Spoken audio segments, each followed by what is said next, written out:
Hi friends, బియ్యం పిండి పకోడీ వేసుకుందామండి. ఈరోజు ఆయిల్ పెట్టేసుకోండి. హీట్ అయ్యేటప్పటికి అన్నీ కలిపేసుకుందాం. ఒక కప్పు బియ్యం పిండి, ఒక కప్పు ఉల్లిపాయ ముక్కలు, ఒక 5 పచ్చిమిర్చి,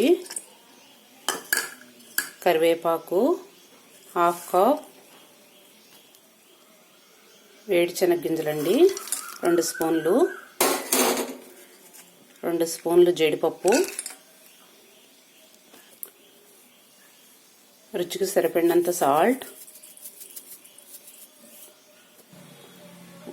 వాటరు అస్సలు పోయకండి, లైట్గా పోసుకోవాలి. ఉల్లిపాయలో వాటర్ ఉంటుంది, పచ్చిమిర్చిలో కూడా.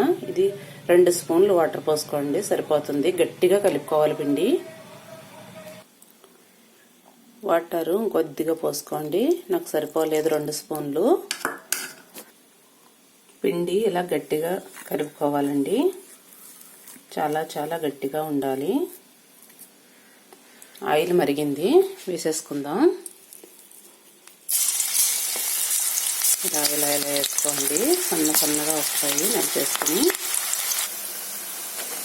హాయ్ ఫ్రెండ్స్, ఇలాగా బాగా కలర్ వచ్చేయాలి. తీసేసుకుందాం. చాలా చాలా టేస్టీ అండి. వరిపిండి పకోడీ వేగిపోయినాయండి, చాలా చాలా టేస్టీ అండి. చూడండి, జీడిపప్పు కూడా కరెక్ట్గా వేగింది. సూపర్ అండి.